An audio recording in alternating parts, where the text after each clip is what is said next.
าพดีเถอะเธอหูกูเนี่ยเฮ้ยส่งผู้สาวนี่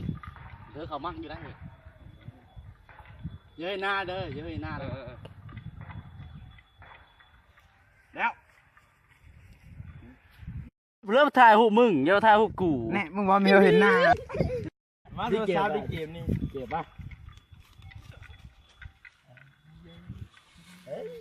เอาไอ้น้องเอาไม่หายเอาไม่โอ้มึงยิงไหมครับแง่โดนมึงแหละแง่โดนมึงยิงไหมครับวันนี้กรีกโดนมึงอ่ะเป็นหมูโดนกรีก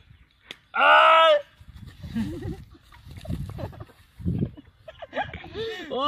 ตายแล้วมึงตีพี่ลงมานี้มึงคงแง่โดนเลยมาหายมานี้ลงกว่ามานี้สิเลยโอ้ขันลงกูเพื่อนควายเลยสองตัวโอ้เอาด้วย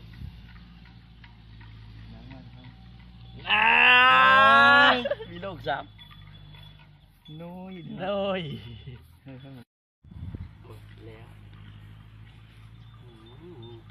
้วเฮ้ยโดนประตูเห็นจริงมึงจะถามป้ามึงน่ะเม็ดก็ขี้โอ้ยเรากูจะการห้ามตายดิมีบ้าหรอปะกูเม็ดช้ำขี้เล่นเพิ่ง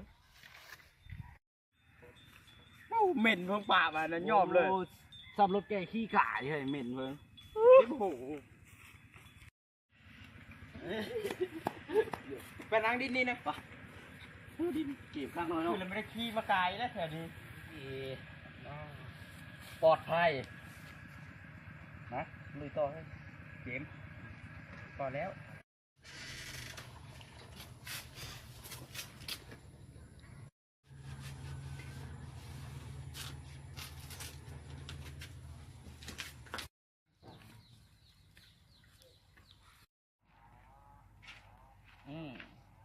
เอฟโรดีเกมป่ะเดี๋ยวดีแล้วบอกให้น้อยตัวซาดีน้ำเหม็นคือเก่าเห็นว่าขี้แล้วเฮ้ยมึง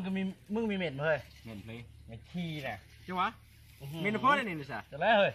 คือมันเยี่ยมขี้นะใช่นะเฮ้ยเพลอเหม็นขี้นะมะไม่ป้าโดขี้น่ะขี้เพ้อเอ้าเล่คือกูไม่ได้ขี้กะเพิ่งมาขี้ชงกูเงินดิอ๋อชงนะชงกูก็ขี้จะขี้เพ้อนี่เนาะเล่ขี้เพ้อก็บุคือมันก็ชงนะชงกูก็ขี้จะขี้เพ้อน่ะเงินแร่เลยนะแม่ขี้มึงยอดละมาซะไม่ได้ขี้เพิ่งได้โอ้ยตายเลยขี้เพื่อช่องกูนี่จะแก้ทีมได้นะโอ้ขี้มูช่องกูจะเอาตาล่นเสือกำลังเนี่ยขี้เพื่อมื้อนี้มือเหม็นเนาะตัวเพิ่ง